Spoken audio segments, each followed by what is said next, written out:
Alors, bonjour à toutes et à tous. Je suis ravie d'être là parmi vous aujourd'hui. J'ai le plaisir d'animer une table ronde sur le thème de la QVT, un levier de la stratégie RH et de la performance. Alors, en France, la notion de QVT est relativement récente. À l'époque, nous parlions principalement de la prévention des risques. Et c'est en juin 2013, avec l'accord national interprofessionnel, que la qualité de vie au travail est définie dans un document officiel. Donc, c'est vraiment à ce moment-là qu'il y a une définition officielle. Et c'est défini de la façon suivante: les conditions dans lesquelles les salariés exercent leur travail et leur capacité à s'exprimer et à agir sur le contenu de celui-ci déterminent la perception de la qualité de vie au travail qui en résulte. Donc, l'objectif de cet accord est de favoriser l'égalité d'accès à la QVT et à l'égalité professionnelle.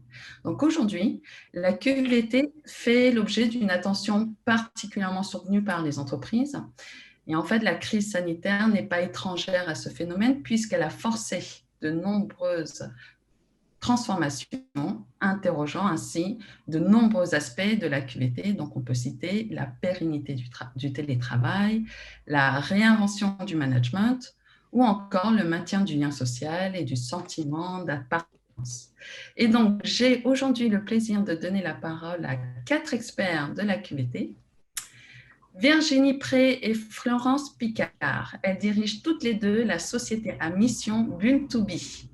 Elles mettent leurs compétences et leur énergie au service d'une vision partagée, concilier le bien-être des collaborateurs et l'efficacité des organisations. La société Bull2B accompagne les entreprises et en particulier les grands groupes en remettant l'humain au centre des organisations et s'appuyer sur leur méthode CEL, cultiver le sens, l'épanouissement et la liberté en créant des expériences qui transforment le monde professionnel. Julien Grammage est un coach professionnel certifié RNCP de manager et de dirigeant.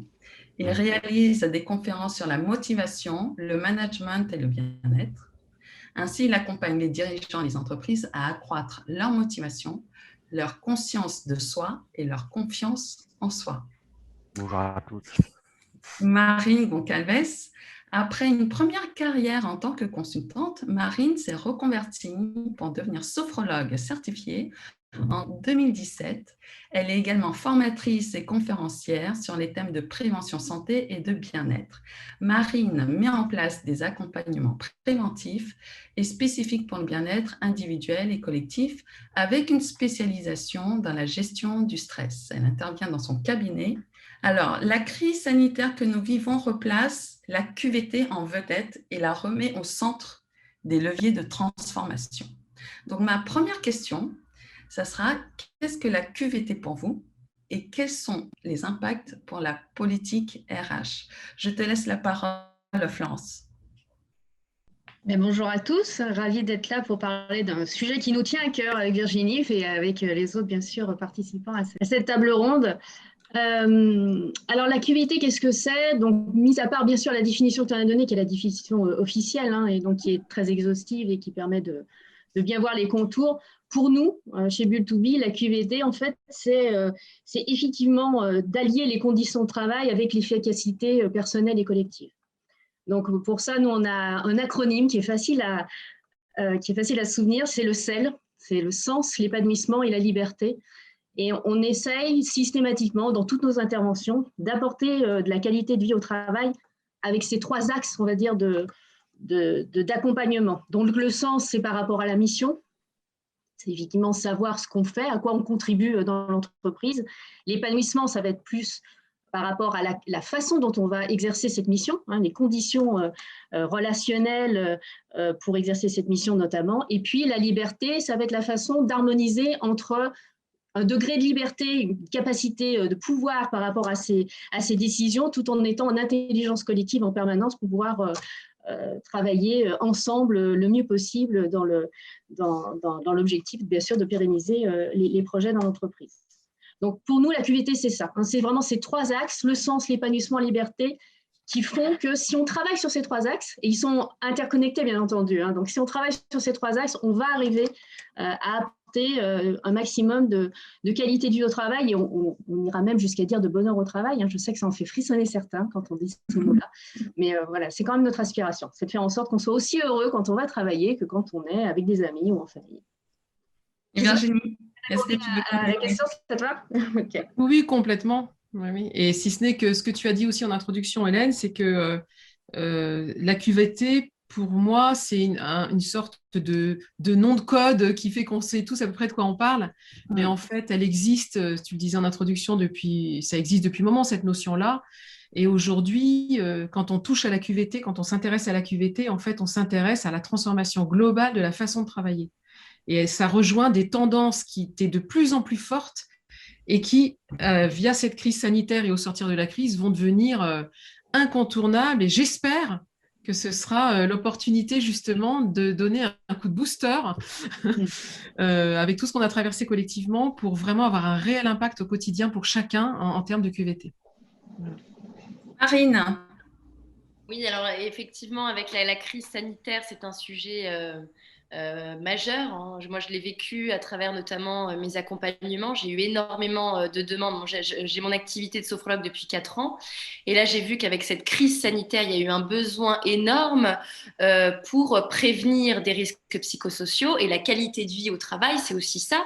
C'est prévenir de ces risques-là au sein d'une entreprise.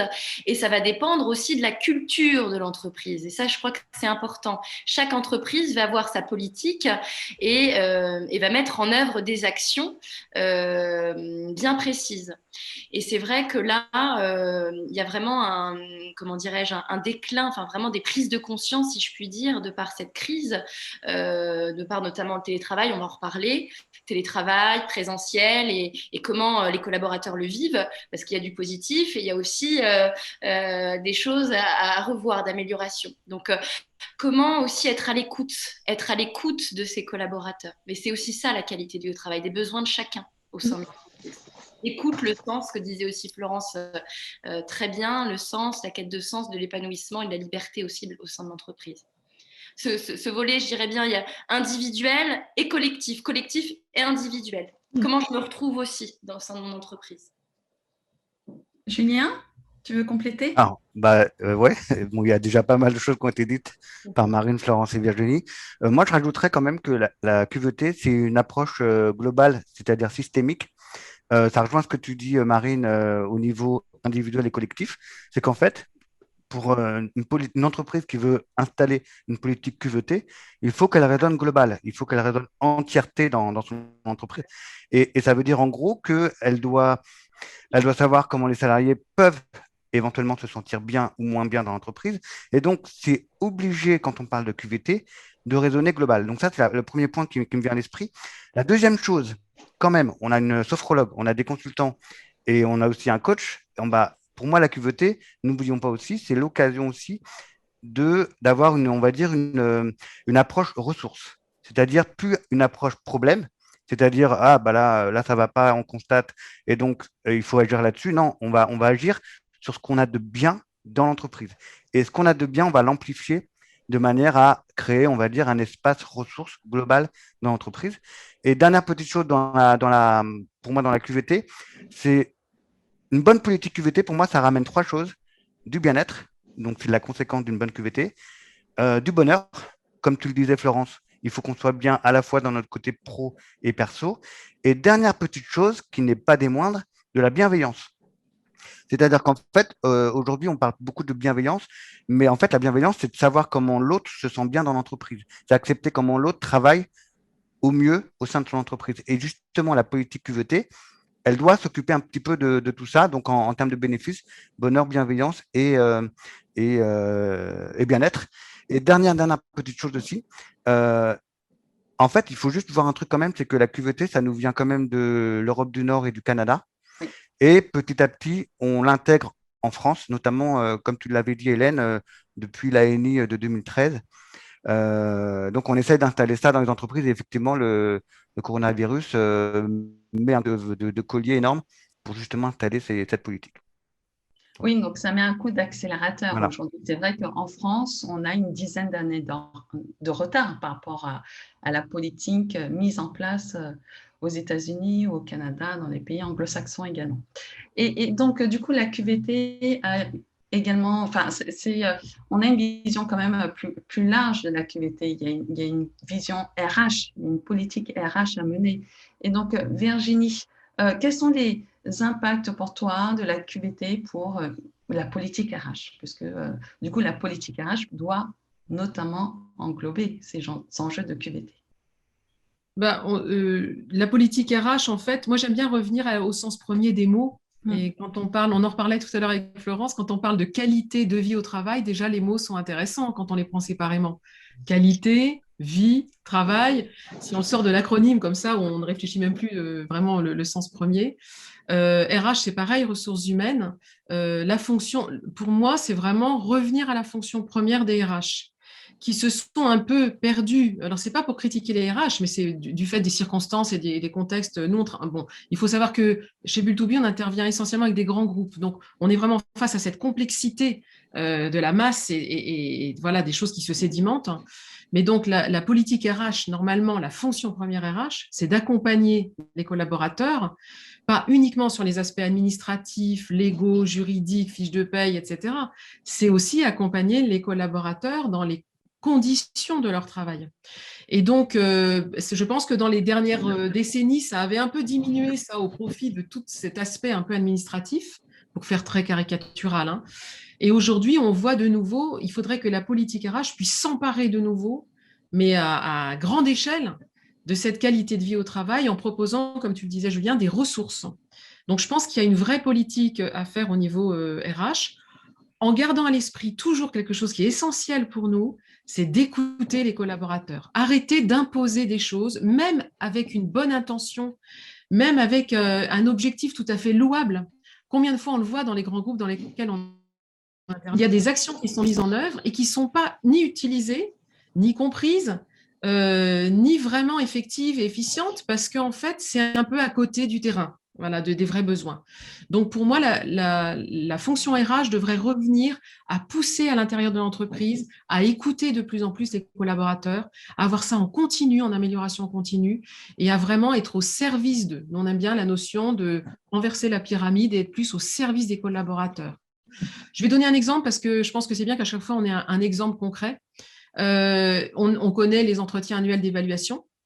Et les entretiens annuels d'évaluation ont perdu leur fonction première aussi. Au départ, c'était vraiment pour aider le collaborateur à progresser en étant complètement proactif. Aujourd'hui, c'est souvent vécu comme un moment de stress, un moment d'évaluation, ce qui ne devrait pas être le cas. Et par exemple, on pourrait, au niveau des politiques RH, mettre en place des systèmes et des entreprises qui le font, hein, mais très peu. Pousser la ligne managériale à être à l'écoute en continu des collaborateurs et non pas une fois par an, je caricature de nouveau, à travers cet entretien annuel d'évaluation pour mieux cerner les besoins individuels.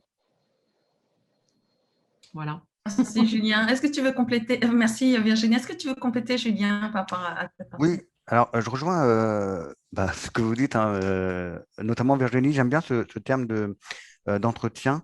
Euh, Moi, je pense que, comme tu l'as dit Hélène en introduction, on va réinventer le management. Et réinventer le management, ça veut dire qu'au niveau du manager, il doit penser son rôle. Ça veut dire quoi? Ça veut dire que on va remettre du sens à ce qu'il a envie de faire. Et si le manager, par exemple, il décide, si on, par exemple, l'entreprise est en télétravail, de, par exemple, faire une matinée, n'importe quoi, il va faire accorder 5 minutes d'entretien individuel à ses 30 salariés, eh bien, au moins, il va proposer ses entretiens individuels. Il va parler de tout et de rien, mais au moins, le salarié va se sentir reconnu. Il va se sentir reconnu, il va se sentir présent dans l'entreprise. Et donc, par exemple, installer des entretiens. Tu as parlé de la culture du feedback, c'est très important, mais encore faut-il bien savoir faire un feedback, parce qu'à la française, le feedback, c'est souvent, c'est bien, mais tu as oublié d'eux, alors qu'un vrai feedback, normalement, ça doit être quelque chose de motivant, qui doit donner envie de progresser derrière. Donc, par rapport à ce que tu disais dans ta question, Hélène, oui, les RH ont un rôle à jouer énorme de communiquer sur c'est quoi, on va dire, les nouvelles pratiques managériales et surtout de proposer aux managers de s'autoriser à inventer, à être créatif dans sa manière de manager. Et les entretiens annuels d'évaluation, finalement, ça doit être un entretien, entre guillemets, parmi d'autres, où effectivement, on va être peut-être un peu plus au regard sur ce qu'a fait le collaborateur pendant l'année.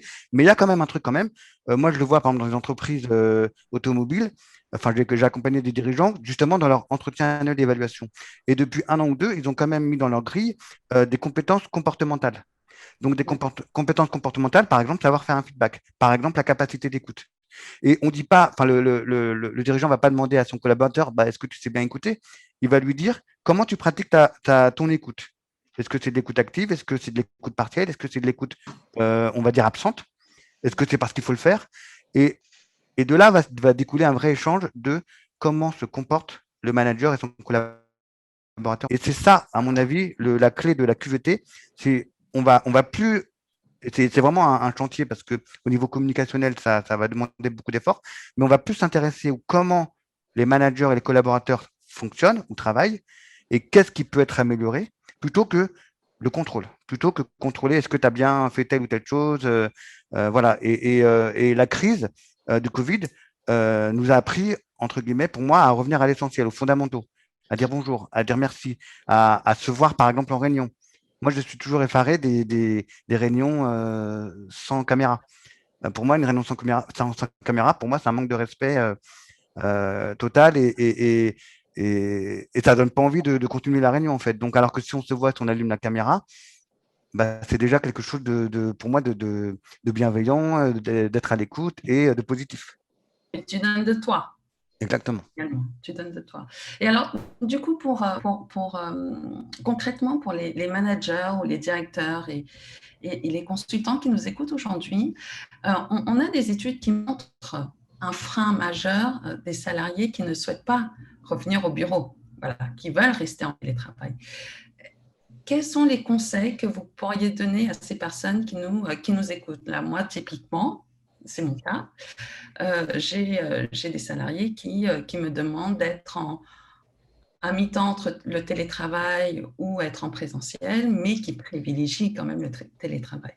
Et c'est vrai que pour des entreprises, pour une bonne cohésion, certains dirigeants souhaitent avoir les personnes physiquement sur place. Donc, comment est-ce qu'on peut accompagner ces personnes qui sont en souffrance? Parce que finalement, les personnes qui souhaitent être en télétravail, c'est soit des personnes qui se sentent bien et qui se sont organisées, ou soit des personnes qui sont aussi en souffrance. Florence, je te laisse la parole. Alors, peut-être 2 choses dans ce que tu dis là, c'est que la première, effectivement, comment on fait pour gérer ça, je pense que comme le disait Virginie tout à l'heure, la première chose, c'est d'ouvrir le débat. On ne va pas revenir à la même situation du avant coronavirus et confinement au après. Ça ne sera jamais la même chose. On a vécu des choses violentes. Les organisations ont dû être bouleversées pour pouvoir vivre justement dans ce confinement et cette façon de travailler en distanciel. Il faut qu'on en tire les bénéfices parce qu'il y a beaucoup de choses à garder. Comme je le dis, il y a des gens qui effectivement se sont plus à l'aise et plus heureux à être maintenant en télétravail et il faut les écouter. Si c'est des gens qui mettent beaucoup de temps, par exemple, pour rejoindre leur poste de travail, c'est normal. Hein. On peut comprendre qu'ils aient envie aussi de moins perdre de temps dans les transports et d'être plus efficaces. Et puis, il y a ceux qui effectivement sont en difficulté et qui ont vécu ces moments-là avec beaucoup de dureté. Hein. Ça a été très abrupt. On a l'exemple d'un client où le vendredi, on lui a dit en fait, tu prends tes affaires, tu t'en vas, tu ne reviendras pas lundi. C'est-à-dire qu'ils n'avaient même pas pu prendre son écran. Il a pris son ordinateur portable, mais il n'avait rien. Il n'avait rien d'autre chez lui. Donc, il n'avait pas de siège, il n'avait pas, vous voyez, ne serait-ce que les éléments de base pour être en confort. Donc, c'est vrai que ça a été très brutal, très, très, très difficile. Et donc, je pense que pour ces gens-là qui se sont du coup acclimatés comme ils ont pu avec ces solutions-là, il va falloir aussi écouter ces gens-là, écouter ceux qui ont envie de revenir, parce que pour eux, c'était très difficile de manquer de liens, de ne plus avoir des discussions informelles au café, de ne plus pouvoir compter les uns sur les autres en passant d'un bureau à l'autre, parce que ce n'est pas la même chose ou d'être en visio avec un de ses collègues que de passer dans son bureau pour aller demander un conseil. Donc, il faut écouter la base, il faut écouter les gens et voir avec comment on réorganise un fonctionnement hybride, parce que ça va être ça, l'avenir du travail demain, ça va être un fonctionnement hybride avec ceux qui vont être à moitié là, ceux qui vont plus être là, ceux qui vont être là tout le temps. Et comment on gère ça? Et ça ne peut faire qu'avec l'écoute et le partage et la co-construction avec les équipes. Enfin, à mon avis, c'est comme ça que je vois les choses. Marine? Alors, il y a énormément de choses qui ont été dites, que je rejoins parfaitement, mais c'est vrai qu'avec cette crise, il y a eu vraiment un bouleversement organisationnel au niveau aussi de ma liberté. Est-ce que je peux aller sur mon lieu de travail, je peux être chez moi? Et c'est vrai qu'à travers mes accompagnements en pleine crise, en plein confinement, moi, j'avais vraiment des personnes, que ce soit des dirigeants, des collaborateurs, au sein de l'entreprise, qui étaient en réelle souffrance, c'est-à-dire me dire, mais moi, je m'arrache les cheveux, j'en peux plus du Teams, j'en peux plus du Zoom. J'ai besoin d'aller sur place. Et d'ailleurs, la DGT le disait, à partir du moment où il y a des risques psychosociaux au sein d'une entreprise, qu'il y a de l'isolement, du stress, qu'il n'y a pas de conditions de travail, parce que vous savez que l'entreprise a l'obligation d'assurer la santé, la sécurité, que ça soit sur place ou en télétravail, au siège ou en télétravail. Et donc, c'était vraiment un réel enjeu. Moi, j'ai ressenti cette souffrance. Et je crois que ce qui ressort, c'est, à travers aussi les formations que j'anime, pour les élus, pour les dirigeants, c'est la capacité d'écoute. La capacité d'écoute et de dire qu'est-ce que je fais de cette souffrance ou de ces besoins. Et donc, je crois que le plus important, c'est de trouver un équilibre. Trouver un équilibre, moi, en tant qu'individu, dans ce que je suis, dans ce que j'ai vécu, parce qu'il y a aussi des personnes qui sont bien aussi en télétravail parce que, comme l'a dit très justement Florence, parce que ça m'arrange en gain de temps, de transport, je me lève plus tard le matin. Voilà, il y a ce côté aussi beaucoup plus confortable. Donc, être à l'écoute de ce que chacun va dire pour adapter au mieux et trouver un équilibre. Il ne s'agit pas d'être tout noir ou tout blanc, c'est pas ça, mais d'essayer de trouver un juste milieu avec peut-être un petit peu de présentiel et un petit peu de distanciel, d'essayer de trouver le juste milieu. Voilà. Et Julien, comme toi, tu accompagnes les managers, les dirigeants, les directeurs, concrètement, qu'est-ce que tu pourrais leur donner comme conseil pour aussi motiver les personnes à revenir au bureau ou pas, et créer une vraie cohésion d'équipe, une vraie motivation des collaborateurs? Alors, il y a beaucoup pour une question, mais juste un truc quand même, Hélène, et tout le monde. Je reviens sur ta question de base. Comment on fait s'il y a des salariés qui veulent rester ou s'il y a des salariés qui veulent venir? Et effectivement, tu pointes le doigt sur un truc essentiel, c'est pour moi la motivation. En fait, qu'on soit bien clair, un manager ou un dirigeant, pour moi, il doit poser un cadre. Et dans ce cadre, il doit définir quels sont les facteurs de motivation de chacun. À la fois intrinsèque, donc à l'intérieur de lui, et à la fois extrinsèque, comme tu disais, Marine, du style, finalement, 3 heures de transport. Donc, en gros, il faudrait que le manager, dès le départ, puisse questionner les facteurs de motivation. Donc, ça, c'est à la fois par exemple, encore une fois, on est dans une thématique QVT, sur le confort. Du style, dans une semaine, quels sont les jours où pour toi c'est mieux de travailler de chez toi, ou quels sont les jours où pour toi c'est plus intéressant de venir en présentiel. Et deuxième chose, sur le pourquoi. Donc là, on rejoint ce que tu disais, Florence et Virginie, sur le sens. C'est-à-dire, quelle est concrètement ma mission? Et là, c'est un vrai boulot de clarifier les nouvelles missions de chaque collaborateur. Parce qu'effectivement, d'un point de vue administratif, Hélène, je peux très bien comprendre que tes salariés préfèrent faire les fiches de paye de chez eux plutôt que d'aller se balader de nouveau et de prendre les transports. Parce que c'est peut-être beaucoup plus rapide et productif d'être chez soi à faire des fiches de paye. Mais à l'inverse, si moi, par exemple, j'ai une fonction de représentation où j'aime bien donner des conseils, où j'aime bien former des gens, je préfère le faire en visu face à quelqu'un. Ça sera toujours beaucoup plus facile que derrière un écran. Donc, en fait, ça dépend à la fois de la clarté de la mission et des facteurs de motivation intérieurs et extérieurs de l'individu. Et le boulot du manager, c'est d'essayer de combiner les deux, en fait. Et donc, grosso modo, il y a un rôle de clarté du travail, donc du poste. Ça, c'est essentiel et je pense que ça n'a pas été fait, en fait.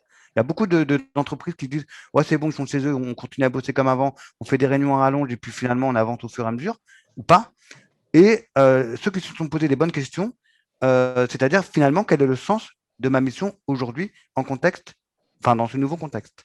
Et là, il y a un vrai boulot à faire. Et je pense que c'est à la fois au salarié de le faire, ce boulot. Il ne faut pas qu'il attende de l'entreprise qu'il devine. Donc, ça veut dire aussi qu'il s'exprime. Et d'ailleurs, la QVT donne le droit à l'expression de chacun, normalement. Et s'il va s'exprimer et va dire à son manager ou à ses boss, bah voilà, moi, dans ma mission, je vois plus trop la clarté de mon poste. Est-ce qu'on ne peut pas redéfinir un petit peu? Et là, du coup, on joue sur l'ouverture, on joue sur l'écoute, on joue sur le besoin de l'individu. Je pense que si on tend vers ça, là, on va retrouver un véritable équilibre, une nouvelle manière de travailler, on va dire, collectif. Virginie, tu veux je pense que j'ai toujours du mal à décorréler justement ces sujets-là isolés du reste, en fait, parce que remotiver les personnes à revenir. Alors, bien sûr, il y a à bien vérifier la notion de souffrance liée à l'isolement et à on va dire, des syndromes post-traumatiques, parce qu'on en a tous à plus ou moins grande échelle, du fait de la brutalité de cette crise et de l'isolement que cela a créé. Et même quand on va bien psychologiquement, on va dire, on peut tous avoir des symptômes post-traumatiques de parce que ça n'a pas duré 15 jours, quoi, hein, donc, on parle en mois et maintenant en années. Et c'est pas fini. On a en plus l'épée de Damoclès en permanence. Donc, on est tous confrontés psychologiquement à des risques de souffrance à des degrés divers. Donc ça, de toute façon, il faut l'éliminer au sens de bien vérifier. Et ça, je pense que c'est vraiment le manager ou le chef d'équipe ou le dirigeant d'entreprise qui est plutôt… ce qu'on peut lui conseiller, c'est de faire des entretiens one-to-one réguliers. Il ne s'agit pas de le faire tous les jours, mais vraiment pour juste échanger avec les collaborateurs et parler d'autre chose que de travail. Vraiment du lien humain, puisque tout ce qu'on a perdu en informel, il faut le récupérer. Il faut organiser l'informel en formel quand on est à distance, c'est très compliqué. Mais en fait, quand on le fait, ça marche bien. On remarque chez nos clients que quand ils se livrent à ce genre de pratique, c'est toujours très apprécié, puisque ça recrée du lien, même via un coup de téléphone, etc. Donc, il y a vraiment cette chose à aller vérifier. Et puis, une fois qu'on a vérifié tout ça, qu'on a vu un petit peu, qu'on a recréé ce lien très personnel qui permet de retrouver une qualité relationnelle et d'être solidaire, de pouvoir être là pour les uns et les autres, il y a l'organisation de l'équipe en intelligence collective. Et donc, le fait que les gens veuillent revenir ou pas, finalement, c'est un faux sujet. C'est plutôt au niveau du collectif, à quoi on contribue et quelle est la mission de chacun, comme tu disais, Julien, et comment on organise cette mission en collectif. Toujours faire le lien, c'est ça la liberté de notre selle, hein. Et c'est un paradoxe, c'est comment j'ai mon autonomie personnelle qui me permet de me sentir mieux dans mon travail et donc d'être plus performant, et comment je relie ça à la responsabilité collective. Donc, qu'est-ce qui fait qu'on veut que des gens reviennent au travail? Bien clarifier pourquoi. Si je veux qu'ils reviennent au travail, parce que moi, ça me rassure en tant que dirigeant ou manager, pourquoi ça me rassure et comment je peux mettre des éléments de réassurance autrement? Si effectivement j'ai besoin d'un temps de présence, parce qu'en termes de coordination, il est essentiel qu'on soit tous ensemble régulièrement pour il faut connaître les raisons et les expliquer aux collaborateurs. Et à ce moment-là, proposer un jour, comme tu disais, je ne sais plus qui en parlait, de l'hybride. Mais ça va être pour quel usage? Pour que les personnes puissent comprendre et accepter cette décision de revenir 1 fois, 2 fois, 3 fois par semaine, voire à temps plein. Et n'oublions pas qu'on parle de QVT avec des possibilités de télétravail. Mais il faut savoir une chose, c'est qu'il y a plein de métiers où de toute façon, le télétravail n'est pas possible. Et nous, on le voit avec l'hôpital, puisqu'on travaille dans le secteur hospitalier, il y a des métiers qui, de toute façon, la question ne se pose pas. Ils ne peuvent pas être en télétravail. Malgré tout, la question de la motivation et du temps passé et gâché en réunion collective et en temps collectif qui pourrait être géré autrement se pose aussi. Et alors, du coup, ça me fait rappeler les organisations transversales et non pas hiérarchiques aujourd'hui. Et on voit de plus en plus d'organisations d'entreprises aller vers ce type de management, plus transversal. Est-ce que vous pensez que justement la crise que nous vivons aujourd'hui, la QVT, enfin les enjeux de la QVT, les obligations également pour les entreprises dans le futur, voilà, peut amener les entreprises à se transformer et à changer leur système et leur mode de management? Je ne sais pas, qui va intervenir? Florence, tu vas intervenir. C'est un vaste sujet. C'est à la fois effectivement une opportunité pour le faire et c'est à la fois un moment extrêmement difficile pour le faire. Je m'explique parce que effectivement c'est une opportunité parce qu'il va falloir remettre les choses à plat, il va falloir réorganiser, il va falloir retravailler sur l'humain, sur la façon dont chacun a vécu cette crise, sur leur envie, leur volonté pour pouvoir recommencer à s'engager par rapport à leur entreprise et les conditions de cet engagement, elles vont sûrement passer par une autre façon de collaborer. Donc c'est l'opportunité pour les entreprises de peut-être réfléchir à une nouvelle forme de passer peut-être pas du système pyramidal tout de suite à un système complètement transverse, mais au moins, comme le disait Virginie, à retourner la pyramide et à être au service du client, bien sûr, et bien sûr les collaborateurs en première ligne, donc les managers au service des collaborateurs, et puis voilà, à chaque fois on remonte un échelon. Donc c'est une opportunité, et en même temps c'est difficile parce que c'est un moment compliqué pour les entreprises. Il y en a beaucoup qui ont vécu la crise aussi difficilement économiquement. Ça a été difficile pour beaucoup. Et donc, comme toujours, ces questions-là, elles passent souvent un peu à la trappe par rapport aux besoins de refaire du chiffre, de vendre, de se lancer dans des projets lucratifs. Et régulièrement, on le voit, on laisse un petit peu de côté tout ce qui est humain, tout ce qui est efficacité collective au détriment de ça. Donc il va falloir, c'est à nous, messieurs, mesdames les consultants et coachs et autres conférenciers, de pousser à ça, de montrer aussi aux entreprises que c'est le moment jamais de le faire.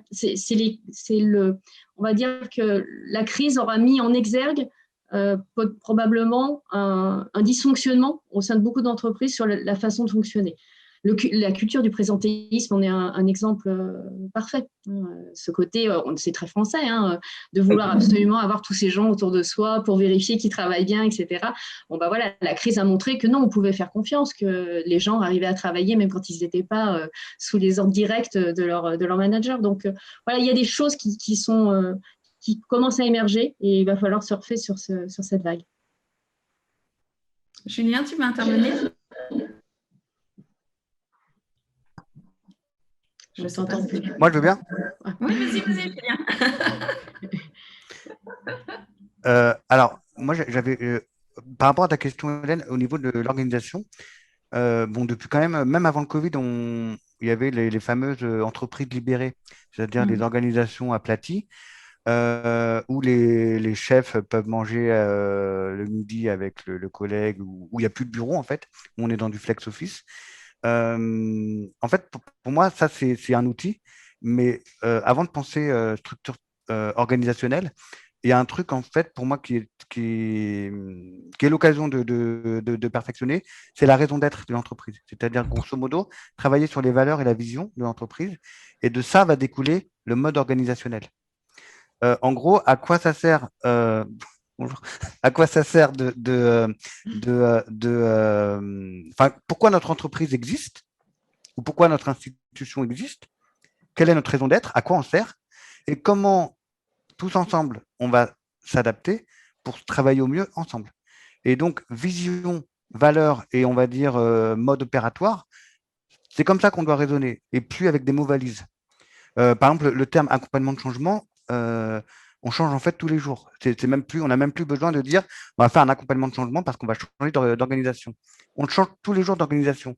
Donc, au lieu de dire accompagnement de changement, on peut très bien se dire demain, on a envie de créer tel bénéfice. Comment ensemble on va y arriver? Bénéfice, par exemple, de plus d'écoute. Comment on va installer plus d'écoute dans l'entreprise à mettre concrètement en place. Et donc, avec des mots concrets, une communication beaucoup plus claire et beaucoup plus vraie, je pense que les entreprises vont s'organiser naturellement. On ne va plus faire comme avant. Bon, allez, on accompagne le changement. Ouais, ça va nous prendre 6 mois. Il faut convaincre la communication, la formation, la DRH, la direction commerciale, etc. Non, il faut vraiment se dire, OK, on sait qu'on manque d'écoute dans notre entreprise, on manque de liens. Créons, je ne sais pas, un plan pour créer du lien au fur et à mesure, mais soyons très clairs avec les termes. Ne mettons pas des mots valises pour dire n'importe quoi, objectif transparent 2022, objectif transparent 2022, ça ne veut rien dire. Écoutons-nous, c'est plus sympa, à la limite, tout le monde comprend. Et on va voir comment on va avancer. Après, l'entreprise est libre de s'organiser comme elle veut. Voilà mon petit point de vue au niveau organisationnel. Virginie, c'est ce que vous faites aujourd'hui hein, par rapport aux entreprises. Vous accompagnez les entreprises pour permettre les collaborateurs de se libérer, de discuter, d'échanger et permettre aux managers de mettre en place des actions concrètes également suite aux échanges, au partage et à cette émulsion voilà, de groupe. Est-ce que tu peux en dire un peu plus? Oui. Quelques exemples. Le premier, tu parlais, Julien, de raison d'être. Typiquement, on est intervenu sur un service dans un groupe industriel qui s'est restructuré avec une fusion de deux services, donc toute une organisation nouvelle à mettre en place, avec des process de gens qui venaient pour faire la même chose, qui avaient des process différents. Donc, il fallait tout harmoniser avec toutes les peurs du changement. Ils avaient un changement, déménagement physique, enfin, il y a plein de choses, un changement majeur pour eux. Et en fait, on est parti, plutôt que d'imposer des choses, on est parti d'abord sur la raison d'être. On a retravaillé la raison d'être de manière collaborative, hein, en grand séminaire avec eux, pour retravailler la raison d'être globale, la nouvelle raison d'être de ce service, leur expliquer la notion de raison d'être. C'est pas comme les valeurs, c'est pas un outil marketing qui sert sur des plaquettes pour les clients ou sur les murs de l'entreprise. C'est vraiment transformer les valeurs en actions concrètes pour les collaborateurs. Ça va être une façon de travailler différente, par exemple. Et la raison d'être, c'est vraiment la boussole. Et ça, les entreprises de demain, nous, on est devenu société à mission, c'est pour ça. Il y aura de plus en plus de sociétés à mission, parce qu'en fait, la raison d'être va être le point de repère de tout. C'est-à-dire que pour pouvoir s'organiser de manière transverse et plus être en pyramidale et faire confiance aux collaborateurs et mettre en place des systèmes d'intelligence collective et d'innovation, il faut savoir pourquoi on le fait. Et ça va être la formulation de cette raison d'être qui est un vrai travail. Hein. Il y a plusieurs formulations, chaque mot a son sens. Elle est évolutive, hein. On ne la change pas tous les 4 matins, mais une fois par an, on peut la revisiter. Donc, on avait fait avec eux un travail sur la raison d'être, et de là, on avait vu la mission de chacun, et ensuite seulement, on avait travaillé sur les process, et plutôt en innovation avec eux, pour voir ce qu'ils gardaient, ce qu'il y avait de meilleur, etc. Tu parlais du management. Un autre exemple, c'est au niveau de l'hôpital. On est intervenu sur un projet à longue haleine sur 2 ans, sur un projet managérial à l'hôpital, parce qu'effectivement, ces façons de travailler plus en transverse, et tout le monde travaille de plus en plus sur des projets transverses, ça touche tous les secteurs et ça touche les comportements et ça touche cette nouvelle façon de manager. Donc, forcément, il y avait des formations aux soft skills, des formations aux expertises, les incontournables de chaque expertise. C'est-à-dire, si on parle d'innovation, quels sont les incontournables? Si on parle d'intelligence collective, si on parle de méthode agile, on a utilisé tout ce qu'il y avait de meilleur dans les méthodes agiles qui vient du monde de l'informatique pour n'importe quel type de projet. On a remixé tout ça pour le pré-mâcher parce qu'il fallait leur livrer quelque chose d'employable très vite. La grande difficulté qu'on va avoir, tant que j'y pense, une chose essentielle, c'est le co-développement et toutes les pratiques qui permettent du co-apprentissage entre pairs. Parce que les gens ont beaucoup de richesses à s'apprendre mutuellement. Tout ça, ça veut dire qu'il faut mettre des espaces-temps pour ça. Des espaces-temps de co-apprentissage entre pairs, des espaces-temps d'expression, des espaces-temps d'organisation en intelligence collective ou d'acquisition de méthodes. Typiquement, pour innover, il y a des méthodes. C'est pas juste en se réunissant un matin, en faisant un brainstorming. Des fois, ça marche très bien et c'est parfait, mais si on veut le faire en continu, en amélioration continue, bon, nous, dans les grands groupes et les grandes organisations, quand je dis grandes, c'est en termes de nombre dans lesquels on intervient, il y a un millefeuille d'instances, de réunions, de projets transverses auxquels chaque individu participe, qui fait qu'il a une charge de travail phénoménale au quotidien, et que du coup, ce qui passe à la trappe, au dernier recours, c'est tout ce qui est le plus important, c'est-à-dire il faudrait pouvoir perdre du temps pendant une certaine durée pour s'organiser différemment, pour redistribuer les rôles, la façon de faire, pour pouvoir en gagner après. Et tu sais bien que ce processus-là, il est compliqué à mettre en place et malheureusement, on tourne un peu à l'envers en ce moment parce qu'on a plein de gens qui ont plein de bonnes intentions, qui veulent créer du changement et qui se heurtent à deux choses essentielles, le manque de temps et la multivalidation de tous les niveaux qui font qu'ils n'ont pas suffisamment le pouvoir de mettre en place ce qu'ils veulent. Oui, je confirme. Je confirme. Marine, alors, tu accompagnes les entreprises et les individus dans le cadre de la prévention des risques psychosociaux avec une expertise sur la gestion du stress. Est-ce que tu peux nous en dire plus Et est-ce que tu peux nous dire ce que tu as vécu, toi, avant Covid et maintenant? Et Voilà. Et maintenant. comment les entreprises, voilà, comment les salariés ont évolué? Est-ce qu'il y a, voilà, il y a, je pense, plus de stress et plus de peur, plus de crainte? Voilà. Oui, et du coup, la peur, qui dit peur, qui s'installe, angoisse. Donc, c'est vraiment quelque chose comment dirais-je, qui commence à être pris en charge par les entreprises. Parce que c'est vrai qu'avant avant cette crise, avant ce grand bouleversement, c'était des petites actions qui étaient mises. Là, je parle de sophrologie, par exemple, plutôt voilà, de faire découvrir le temps, justement, prendre son temps, se poser, se regarder, explorer un petit peu ce qui se passe, dire bon ben voilà, là je prends du temps pour moi, c'est possible aussi en entreprise. Alors il y a la sophrologie, il y a des micro-siestes, enfin, il y a plein d'actions qui peuvent être mises, mais c'était pas forcément sous forme de suivi. C'était du one shot ou c'était voilà une fois de temps en temps, bon ben voilà, une petite action de bien-être par-ci par-là. Et là, c'est très impressionnant, c'est-à-dire que là, avec cette période, si on distingue bien les deux, au vu de mes accompagnements en sophrologie, toujours, eh bien, il y a une prise de conscience que finalement, le one-shot, ça marche, oui, une fois, deux fois, mais que là, il y a peut-être besoin d'un socle, d'un ancrage, d'un terreau, si je puis dire, sur la durée d'accompagner avec ce bouleversement, parce que le stress est là. Et en fait, à travers donc ces accompagnements en sophrologie, j'ai décidé de créer une formation. Parce que la sophrologie, c'est plutôt le comment. Je vais donner des outils pour lutter contre le stress, lutter contre l'anxiété à travers des exercices très simples de respiration, de visualisation, un petit peu comme les sportifs de haut niveau. On les met en condition, que ce soit en entreprise ou dans une situation particulière. Bon, là, en l'occurrence, c'est pour le sport. Et des exercices en mouvement. Et en fait, je me suis dit, mais il faut aller plus loin parce qu'il y a une vraie demande, justement, par rapport au stress. Cette pression aussi qui est là. Cette incertitude, je prends souvent l'exemple du bateau. On est sur un bateau, on navigue à vue. Bon, parfois ça tangue un petit peu, parfois on a un peu le mal de mer. Donc, c'est cette, comment dirais-je, cette incertitude de ne pas savoir où on va qui finalement a des répercussions. Donc, j'ai décidé de créer une formation sur la gestion du stress, de créer une formation pour aller beaucoup plus loin et comprendre finalement les mécanismes du stress et donner des outils aussi en lien. Donc, quelque chose de beaucoup plus complet sur une demi-journée, journée.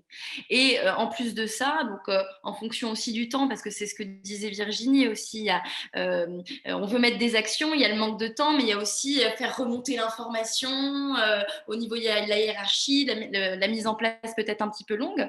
Et je mets aussi en place des conférences sur le sommeil, parce que qui dit stress dit aussi répercussions sur ma santé, donc sur le sommeil, sur mes relations sociales, etc.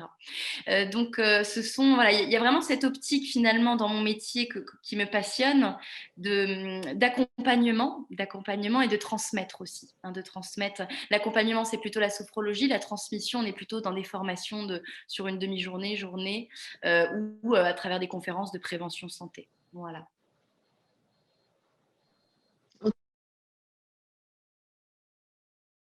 Les entreprises sont très demandeurs aujourd'hui par rapport à avant. C'est-à-dire qu'avant, ils ont pris conscience, enfin, ce que je lis et ce que je vois, c'est qu'avant, on parlait des risques psychosociaux, on parlait, voilà, il y avait des formations qui étaient obligatoires au sein des entreprises sur, comment dire, comment ça s'appelle déjà, toute la partie aider les personnes s'ils ont un accident de travail, donc voilà, les formations d'accident du travail.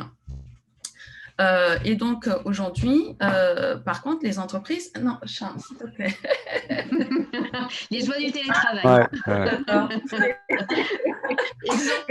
Non, mais alors du coup, aujourd'hui, les entreprises, elles veulent aller plus loin, quoi, quand même. Et donc, est-ce que les entreprises aujourd'hui mettent en place des formations sur la gestion du stress, les risques psychosociaux, etc. Toi, tu vois vraiment un vrai changement aujourd'hui.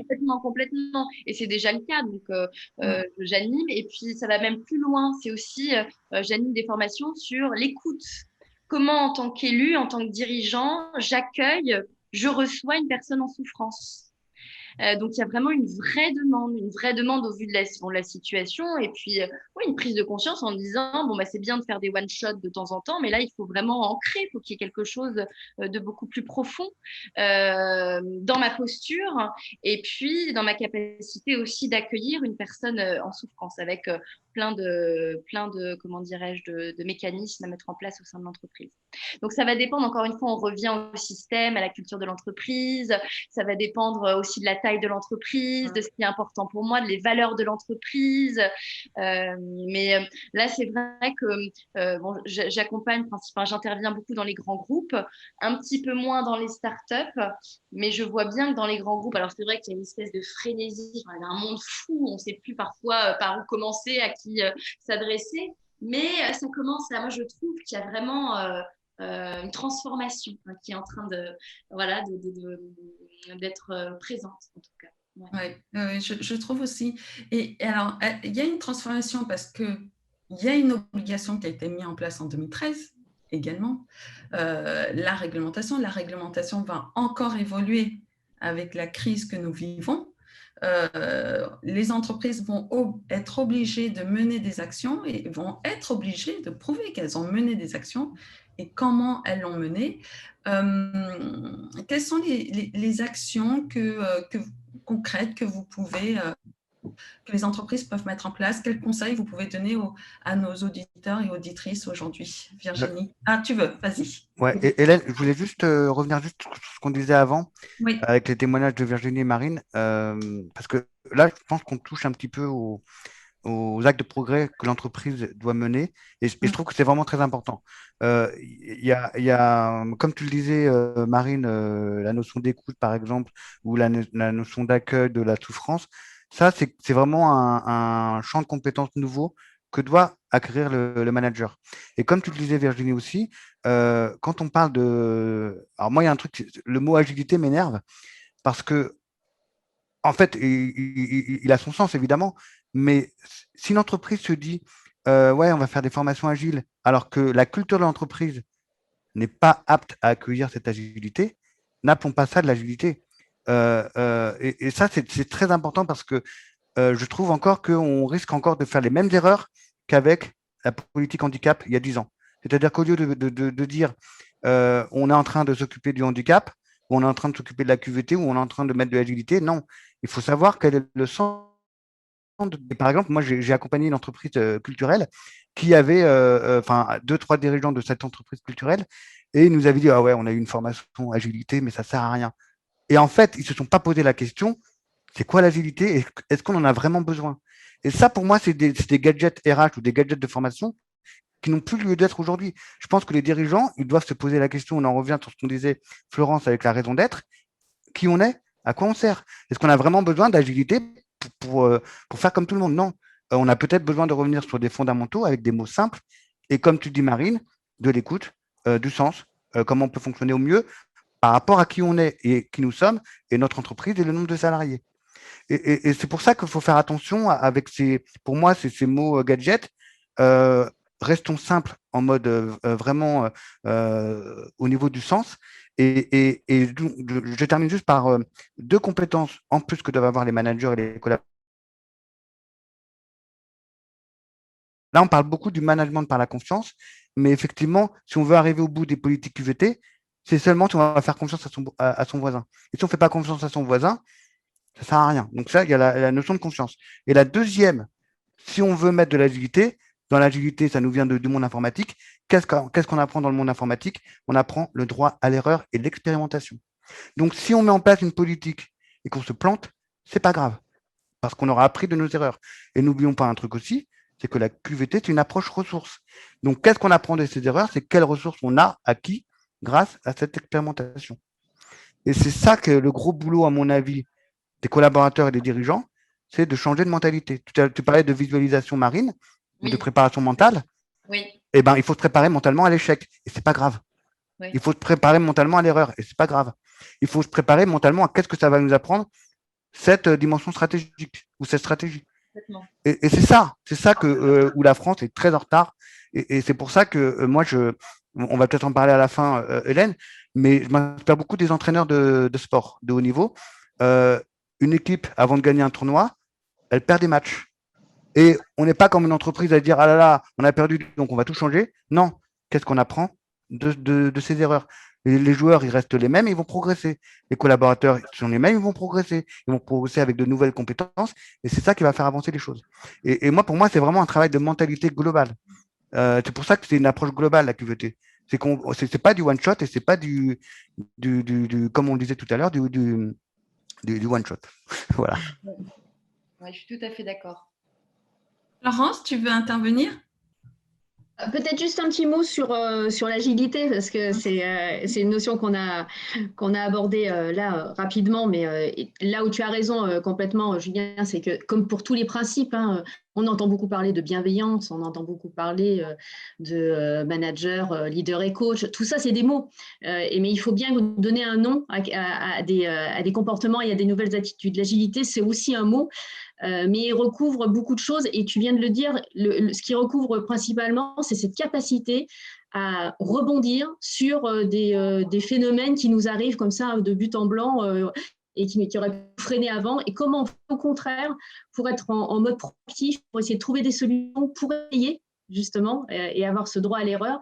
Donc c'est ça qu'on essaye de mettre en place quand on parle d'agilité, c'est plus ce comportement-là. Le comportement d'être agile, c'est se dire, bah voilà, j'ai une difficulté face à ça, deux solutions, j'arrête tout, je cache la tête et j'attends que ça passe, ou non, j'essaye de trouver des moyens d'y faire face, j'essaye d'être curieux, d'être créatif, de m'inspirer, et donc d'être agile en cherchant des solutions, en les améliorant en continu, et c'est tout le principe de l'agilité en informatique. Donc voilà, peut-être une petite information sur l'agilité et sur les modes d'intervention effectivement en entreprise pour redonner cet élan-là et faire en sorte que les collaborateurs réapprennent aussi à vivre ensemble, parce que ça va être quelque chose, ça aussi, hein, on n'en parle pas beaucoup, mais on sait que ça va être compliqué de se retrouver, de reparler, de recréer du lien. Il y a Virginie, c'est le syndrome de la caverne, c'est ça? Ou de la cabane? Ouais. En fait, on vit ça en ce moment, c'est nous tous, à un moment donné, on s'est dit, oh, finalement, on est bien chez toi, en pyjama, en pilou-pilou, et puis on sort plus, et on va pas voir les gens, et on va pas leur dire bonjour, et on fait le moins possible. Et il va falloir en sortir, bien entendu, mais il va falloir aider aussi ceux qui ont vécu ça peut-être de façon un petit peu plus ours. Et pour les aider à ça, nous, on a mis en place ce qu'on appelle les bulles de comptoir. C'est des rencontres à l'intérieur d'un service ou à l'intérieur d'une entreprise, des rencontres pour l'instant bien sûr virtuelles, hein, parce qu'on ne va pas forcément être tout de suite en présentiel, mais pour faire en sorte que les gens recréent du lien. Donc ils peuvent tous se retrouver dans des temps très courts, hein, d'1 heure et demie par mois, simplement pour pouvoir repartager, rediscuter ensemble d'un projet professionnel, d'un sujet qui les intéresse, pouvoir donner leur avis, pouvoir exprimer leurs sentiments, pouvoir se refédérer et imaginer l'avenir. Et ça va être, à mon avis, un élément extrêmement important de la remotivation de toutes ces personnes qui ont perdu un petit peu aussi le cap pendant ces derniers mois. Marine, tu veux compléter? Non, c'est parfait, tout a été dit. Bravo. On fait une bonne équipe. Je viens juste compléter une chose, Oui, c'est que l'approche QVT, sur le sujet qu'on vient d'échanger là, il faut aussi, on parle beaucoup de cultures d'entreprises différentes, de choses qui sont gadgets ou qui sont dures besoin, mais il y a aussi le contexte par lequel on intervient, puisque nous, on est tous là des intervenants extérieurs. La particularité qu'on a, nous, quand on parle de QVT là, autour de cette table ronde maintenant, c'est qu'on parle depuis notre expérience, en tout cas Florence et moi, du fait d'accompagner les entreprises ou des équipes sur des projets très concrets. Donc, la qualité de vie au travail, on ne les accompagne pas directement sur des méthodes pour mettre en place en amont de la qualité de vie au travail, mais on va les approcher via des formations qui vont leur donner des compétences et des soft skills qui leur permettent de contribuer à cette qualité de vie au travail. Ce que vous disiez, capacité d'écoute, la façon dont aussi je gère le quotidien, les priorités, le stress, les zones où on peut un peu s'aérer, etc. Donc ça fait partie pour nous de la ligne hiérarchique et managériale. Mais on va vraiment axer des choses au niveau des formations. Mais les formations, elles vont être intégrées toujours sur un sujet particulier. C'est directement appliqué au terrain. Et on est très souvent en accompagnement soit de projet, soit d'équipe, soit ce qu'on pourrait appeler organiser l'expression collective, qui est la base de tout ce qu'on va mettre, de tout ce qu'ils vont mettre en œuvre ensuite. Donc, on approche les choses via une finalité très concrète, qui est un projet, on a un but, on a un objectif, et en poursuivant cet objectif, on va faire en sorte, nous toujours, on va être les garantes qu'il y ait toujours un bon niveau de sens, d'épanouissement, de liberté, et on va apporter des processus, parce que ce sont des comportements, mais ce sont aussi des processus. On sait que pour innover, il y a un management d'innovation à mettre en place avec certains processus. Pour être en intelligence collective, il y a aussi des processus d'intelligence collective. Il y a des choses à faire et des choses à ne pas faire. Et souvent, ces processus se co-construisent avec l'équipe. Pour être en agilité, l'agilité, c'est aussi des processus. Par exemple, ce que tu décrivais très bien, en fait, Julien, quand tu disais le droit à l'erreur. Dans l'agilité, nous, dans notre méthode d'accompagnement de projet, elle se passe en 4 étapes. Et il y a une étape qu'on appelle l'incubation, qui est l'étape où on va tester justement avant que ce soit parfait.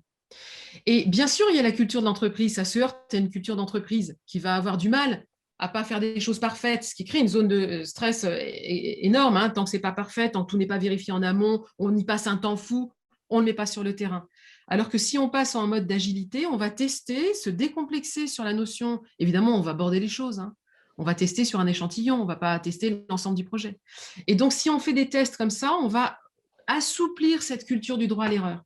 Parce qu'il y a beaucoup de personnes maintenant qui disent oui, le droit à l'erreur, mais concrètement, nous, quand on va dans les équipes, je peux vous dire, y compris à l'hôpital, quand on leur dit maintenant, on va s'arroger le droit à l'erreur, warning, quoi. Comment on fait ça? C'est en testant des choses, c'est en essayant et puis en apprenant de ce qui a bien marché ou pas bien marché. Et ça doit se faire avec un process d'intelligence collective. Donc, il y a aussi des process. Et donc, cette façon d'amener la qualité de vie au travail, elle se passe beaucoup, c'est mon dada, je reviens beaucoup dessus, mais sur la façon dont on organise le travail collectif. Oui. C'est indissociable. Voilà. Et ça va aussi avec la psychologie positive aussi. Comment j'oriente mon entreprise avec un regard positif. Alors oui, des objectifs, mais comment je vais l'amener de façon à ce que ça soit positif et motivant aussi. Motivant aussi, que ça ait du sens. Toujours en lien avec le sens, complètement. Ouais, et je rajouterais aussi, en fait, je pense que l'enjeu pour réussir tout ça, c'est par exemple, au lieu de faire un team building d'une demi-journée ou d'une journée, peut-être qu'on va faire des séminaires de cohésion d'une semaine. Parce qu'il se passe quelque chose entre le lundi et le vendredi. En fait, faut que nous, formateurs, on arrive à convaincre les entreprises que le temps est un allié pour ce type de formation ou ce type d'accompagnement de mentalité. Donc, on ne peut plus faire des formations sur 2 jours. Peut-être qu'il faut faire des séminaires de 5 jours, voire 3 fois 3 jours sur 6 mois, enfin, peu importe, mais c'est un accompagnement de temps long. Et je reviens sur la psychologie positive. Il y a un truc qui est essentiel, c'est le travail émotionnel.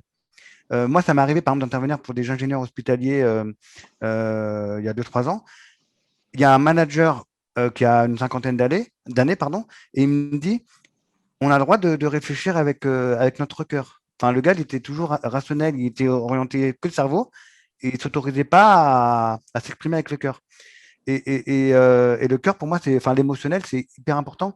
Et je pense que ça fait aussi partie du changement que va nous proposer, entre guillemets, le Covid ou la QVT, c'est on a le droit d'exprimer nos émotions. Quand on fait, par exemple, des formations de gestion de conflit ou de communication,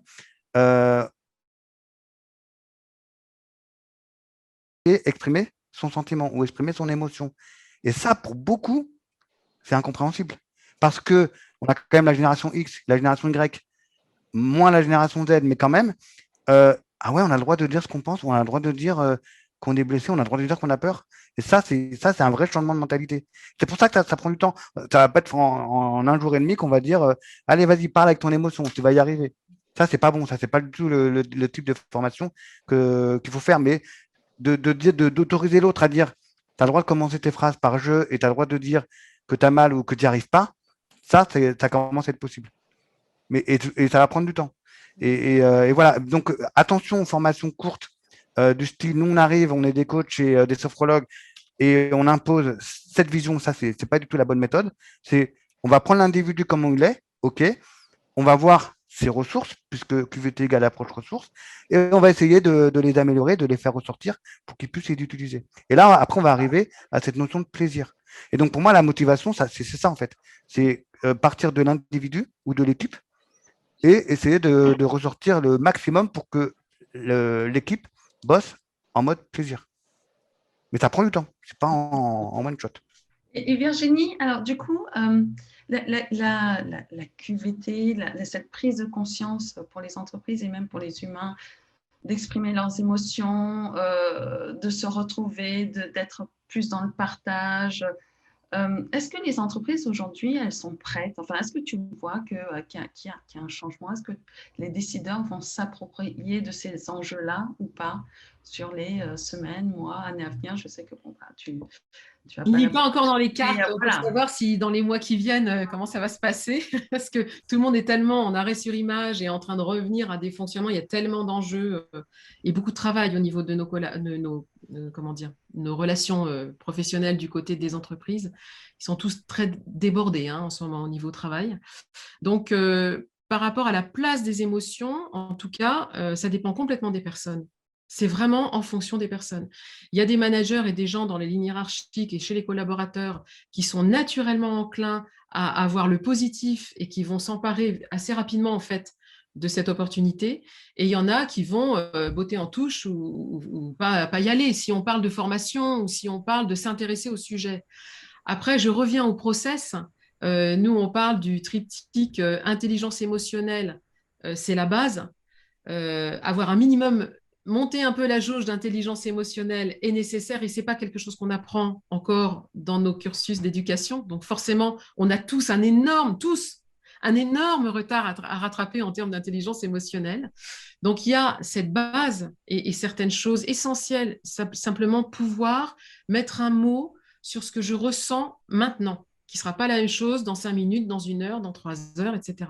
Ne serait-ce que ça, pouvoir mettre un mot sur ce que je ressens, comprendre que ça me permet de révéler un besoin, ça c'est essentiel pour être en meilleure intelligence relationnelle. Parce que sinon, on est coincé dans une forme d'immaturité relationnelle. Donc, l'intelligence émotionnelle, c'est la base, le premier pas, qui va générer de l'intelligence relationnelle, qui elle-même, une fois qu'elle sera à minima en place, avec suffisamment d'intelligence, puisque ce sont des formes d'intelligence, à ce moment-là seulement, on peut parler d'intelligence collective. Mais vouloir mettre en place des process d'intelligence collective sans travailler sur les 2 autres formes d'intelligence, ça ne durera pas. Ce sera au forcing, ça marchera un temps, mais ce ne sera pas quelque chose de pérenne. Et donc, dans l'intelligence émotionnelle, pour terminer là-dessus, une chose toute simple à mettre en place quand nous, on est en intervention projet, je me tourne vers Florence, mais en fait, elle est dans la mosaïque, elle ne voit pas que je la regarde. Coucou Florence. Quand on est en intervention de projet, on a mis en place un process qui est propre à l'intelligence collective, qui est de commencer toutes les réunions de travail par un tour météo. C'est quelque chose de simple à mettre en place, qui peut bousculer un peu certains, mais en étant extrêmement respectueux, qui peut déjà faire monter un peu l'intelligence émotionnelle des équipes et qui rend un fier service aux animateurs de réunion, aux managers d'équipe, parce qu'en un tour, en mettant un mot sur son émotion, on va tout de suite prendre la teneur et arrêter, par exemple, d'interpréter le langage non verbal de quelqu'un qui a l'air renfrogné simplement parce qu'il a mal à la tête, mais on ne le savait pas parce qu'on ne lui avait pas demandé.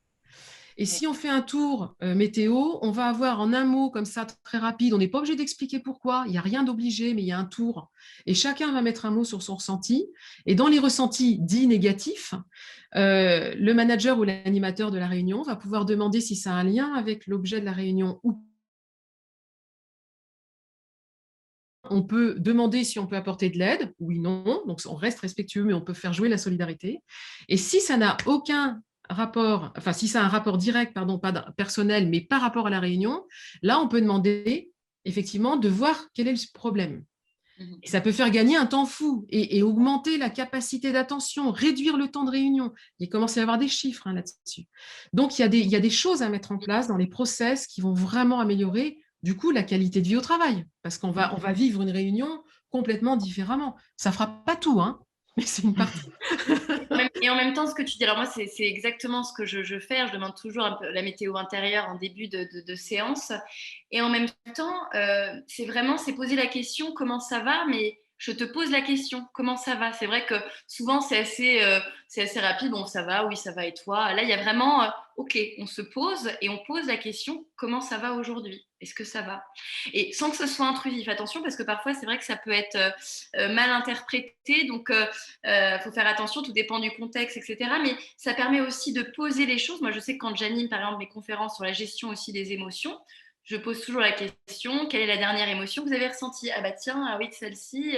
Et en fait, ça permet tout simplement d'enlever le mouchoir que j'ai mis sur mon émotion. Donc, ça libère, ça dure une fraction de seconde. Mais au lieu que ce mouchoir se pose et qu'elle parte par la fenêtre et qu'elle revienne plus violemment par la porte d'à côté et que ça ait des répercussions sur mes relations, bah ok, c'est là, hein, je me pose et je vis aussi cette émotion comme elle vient. Hein, comme elle vient. Et, Oui. ouais, Marine, je me permets de te compléter aussi, et Virginie aussi, et enfin aussi. Grosso modo, en fait, quand on fait la météo dans nos formations au début, c'est ça qu'on devrait aussi, que devraient faire les managers, en fait.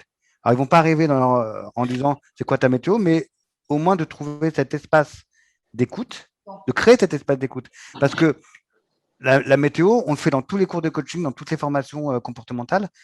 Faut pas que ça devienne une habitude. Faut que pour le manager, ça soit un outil qui va s'approprier lui. Il va peut-être pas appeler ça météo, mais il va en un regard voir que son collègue Robert, par exemple, et ben là, il va pas bien.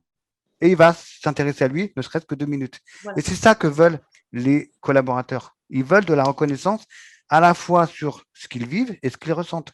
Et si le manager ne pose pas la question, hop, ils vont le désengager. Et dans la première question, Hélène, quand tu dis comment on fait revenir les personnes, si les salariés savent que leur manager va leur poser cette question de comment vraiment tu vas, et je suis prêt à t'écouter pendant 3 minutes pour voir qu'est-ce qu'on peut faire, là, ils vont revenir. Ils vont revenir, ils vont avoir plaisir de voir les personnes en chair et en os, parce qu'il va y avoir un vrai espace d'écoute, un vrai échange. Moi je pense que au regard du management hybride, télétravail et présentiel, le manager a un rôle de à la fois facilitateur, donc on revient dans les outils d'intelligence collective par exemple, mais aussi d'animateur, c'est-à-dire un animateur qui va proposer par exemple un emploi du temps de la semaine ou une journée de la semaine, qui va animer un petit peu des temps de respiration, des temps d'écoute, des temps de travail, et qui va aussi laisser reposer l'individu pour qu'il soit autonome. Et en fait, un collaborateur aujourd'hui, il a besoin d'être autodirigé, mais pas d'être dirigé complètement. Et si le manager lui autorise ça, bah, c'est gagné. Mais c'est là-dessus que c'est là le boulot à faire. Oui. Il a besoin de se sentir bien. Oui, Ouais. tout à fait. Et de faire du coup émerger des prises de conscience et surtout avoir un temps, comme tu le disais à l'instant, là, Julien, d'écoute, d'accueil. Ok, c'est là. Et puis voilà, je transforme cette émotion peut-être en énergie positive tout au long de ma journée. Quoi. Voilà, il y a vraiment, c'est un temps nécessaire, complètement. J'avais lu un article où il disait qu'un salarié heureux était 2 fois moins malade, 6 fois moins absent, 9 fois plus loyal et 55% plus créatif. Voilà. Il faut vraiment placer l'humain au centre des organisations. On a peut-être oublié ça et je pense que la crise Covid que nous vivons aujourd'hui voilà, nous remet ces idées en place. Est-ce que, Florence, est-ce que tu as un message à faire passer par rapport à voilà, cette réunion et qu'est-ce que tu voudrais faire passer aux personnes qui nous écoutent aujourd'hui? Alors, chose. Je peux faire 2 mais courts. Le premier, c'est parce que tu parles de chiffres.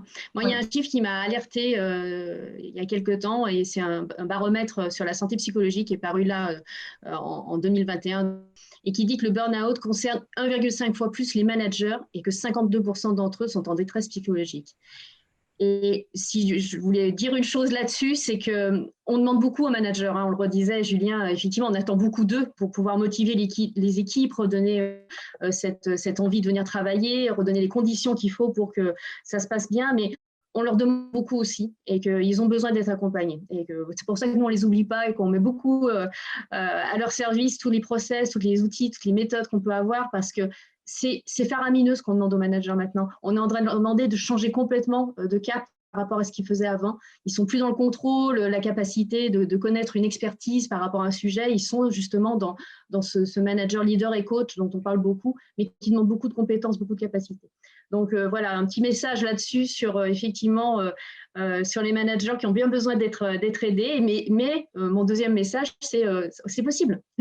On y arrive, hein, il y a plein de choses à faire. Il y a plein d'éléments qui peuvent soutenir cette envie et ce besoin d'améliorer la QVT, que ce soit pour eux ou pour leurs équipes. Donc voilà, il faut rester positif parce qu'il y a plein de choses qu'on peut faire. Oui, il faut rester. Merci Florence. Virginie?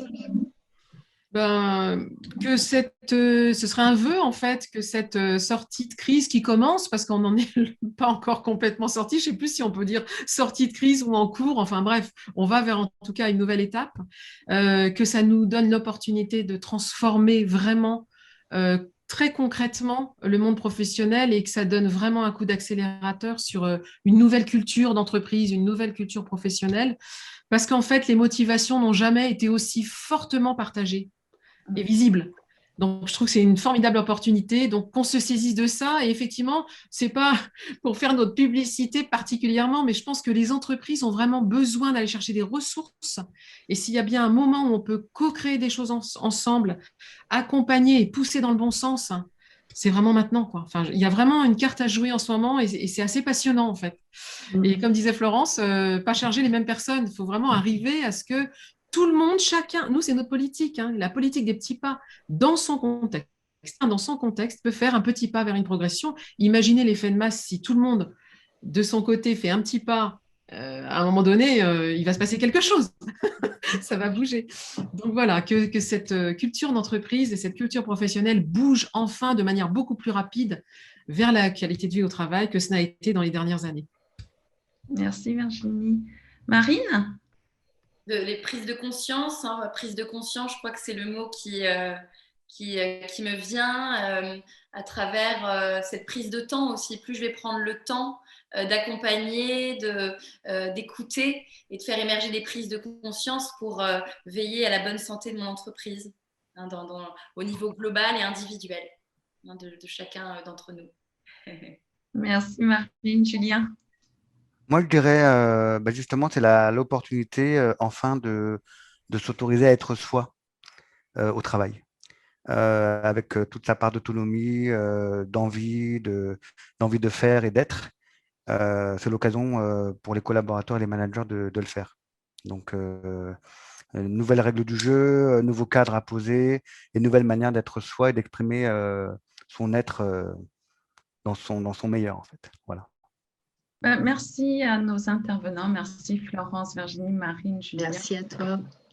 Un beau moment de partage. J'ai trouvé que c'était un moment où voilà, on s'est posé tous ensemble et on s'est reconcentré sur l'humain. Et ça, j'ai trouvé ça génial. Donc, je voulais finir la table ronde en donnant quelques actualités de nos intervenants. Alors, Florence et Virginie, on en parlait tout à l'heure, la société Build2B, la société à mission, propose aux entreprises les bulles de comptoir. Donc, il s'agit d'un dispositif qui présente plusieurs avantages, dont 2 spécifiquement liés à la qualité de vie au travail et la mobilisation ou la remobilisation des collaborateurs qui sont d'autant plus essentiels aujourd'hui. Donc, le besoin pour les collaborateurs de renouer des liens informels, d'échanger sur un mode convivial, de partager des difficultés, des idées, de s'engager vers de nouvelles pistes et de solutions. Et puis, la nécessité pour les managers et dirigeants de mettre en place des actions concrètes, ça c'est important, permettant de fournir un espace d'expression et d'écoute. On en parlait tout à l'heure, mais c'est vrai que, et je le vois dans mon entreprise, hein, on est dans le quotidien tout le temps et on ne prend pas le temps, en fait. On ne crée pas ces petits moments des points de vue de façon constructive pour les managers. Donc, ce sont des événements dans un espace-temps qui est court et donc ça n'impacte pas trop les agendas des collaborateurs et des managers. Donc, voilà, donc vous pouvez les contacter. Build2B. Marine Moncalves propose une formation sur la gestion du stress et des émotions. Elle intervient en entreprise en sophrologie afin de transmettre des outils efficaces pour lutter contre le stress. Donc, on en a bien besoin. N'hésitez pas à joindre Marine sur LinkedIn.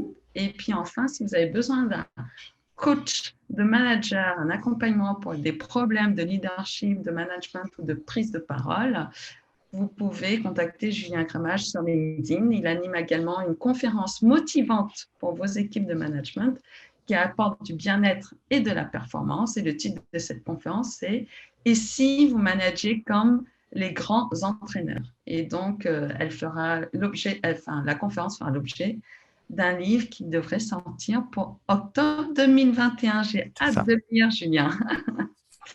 Merci infiniment pour votre participation. Merci aux auditeurs, auditrices d'avoir été présents. J'espère que cette conférence vous a plu. Et puis, on pourra continuer les échanges sur LinkedIn. Vous pouvez tous nous contacter, puis on répondra à vos questions avec grand plaisir. Merci. Merci, merci à toi, Hélène. Merci à tous. Merci, Hélène. Au plaisir. Merci. Au revoir. Modératrice. Bon après-midi. Prenez soin de vous. Au revoir. Modératrice. À bientôt. C'était chouette. Au revoir. Au revoir. Au revoir.